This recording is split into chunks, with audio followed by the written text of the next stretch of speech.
And speaking of Kamala Harris, today our Verify team is taking a closer look at a campaign commercial that focuses on the VP. Our team has been fact-checking the political ads you're seeing right here on TV and on social media. And this one in particular, we've gotten dozens of emails about.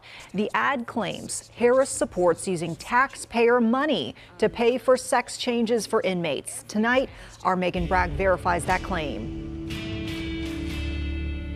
We wanted to start out by saying there are two different ads about this topic that are currently running on air. Today, we are only looking at the one that focuses on her beliefs during her presidential campaigns, not her time as Attorney General in California. Kamala supports taxpayer-funded sex changes for prisoners. This ad is paid for by Donald Trump's campaign. So does Kamala Harris support taxpayer-funded gender transition surgeries for prison inmates in the United States? Let's verify. To get the facts, we went to a questionnaire by the ACLU, Kamala Harris's 2024 presidential campaign platform, and the Federal Bureau of Prisons. This claim stems from 2019 when Harris originally ran for president. At the time, she voiced her support for funding transition-related care, including surgery for transgender prison inmates. In 2019, she also filled out this candidate questionnaire from the ACLU. One of the questions asked if, as president, she would use executive authority to ensure transgender people who rely on the state for medical care, including those in prison, would have access to comprehensive treatment associated with gender transition, including all necessary surgical care. As you can see, Harris answered yes. In the U.S., there are more than 2,230 transgender people incarcerated in federal prisons and nearly 5,000 transgender people incarcerated in state prisons. Today, Harris's 2024 presidential platform does not mention gender transition surgeries for prisoners or transgender people at all. It does, however, say she will fight to pass the Equality Act to protect LGBTQA plus Americans in healthcare, housing, education, and more into law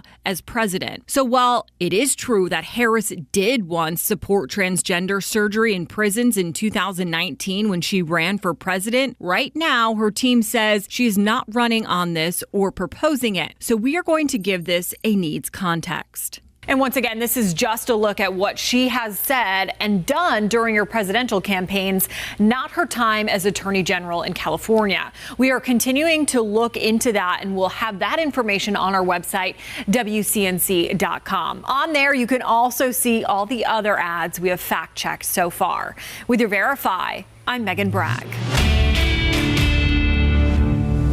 And WCNC Charlotte does want to get you ahead of this election season with all the information you need. If you scan the QR code on your screen or text the word election to 704-329-3600, you'll get our complete election guide. And on there, you'll find a list of things that you need to know, like voter registration deadlines, how to make sure you're registered, and how to find your polling place.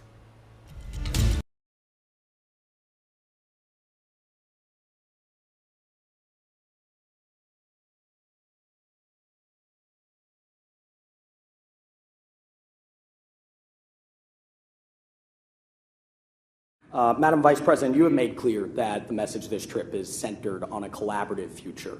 At the same time, the Biden administration committed to calling out any foreign government that advanced anti-gay legislation or violates human rights. All three of the countries that you are visiting on this trip have advanced or proposed anti-gay legislation. Ghana has proposed a bill that would imprison those that engage in same-sex intercourse. Gay sex remains a crime in Tanzania, and same-sex relationships are outlawed in Zambia. What have you said to the president and plan to say to other leaders on this trip about this crackdown on human rights? I'll start.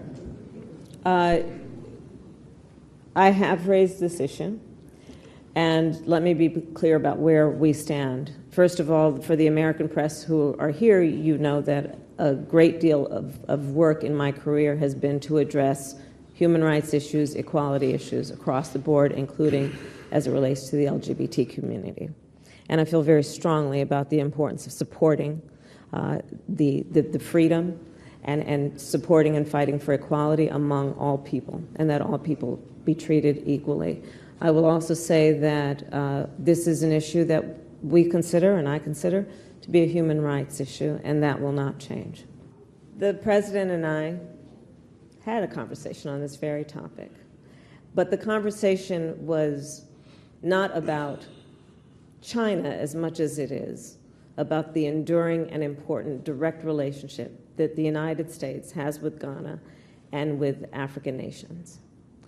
I will tell you that we are very clear, and I will speak for myself and on behalf of the Biden-Harris administration, that the relationship between the United States and this continent and African leaders is an important one. There's a historical basis for the relationship, not to mention as we look forward, as all governments should, and recognize the unachieved, as of yet, opportunities that exist going forward. The median age on the continent of Africa is 19. Think about what that means in terms of potential. Think about the fact that by 2050, 1 in 4 people occupying a place on Mother Earth will be on this continent, and what that means. The trip that I have taken to come here, being here, is about recognizing the incredible opportunity with a sense of optimism about what we do now and how it will impact the world going forward. So this trip and this relationship, yes, we are concerned with security. We are concerned with what is happening on the globe as a whole. We are clear-eyed about that. But this trip is motivated by the importance of the direct relationship between the United States and Ghana, and as I travel the continent, those countries as well.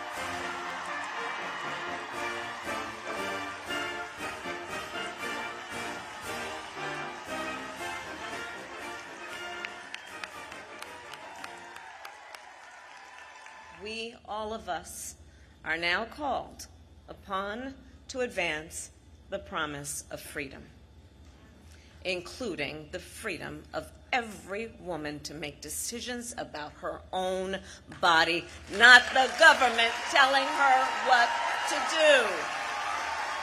How dare they attack basic health care? How dare they attack our fundamental rights?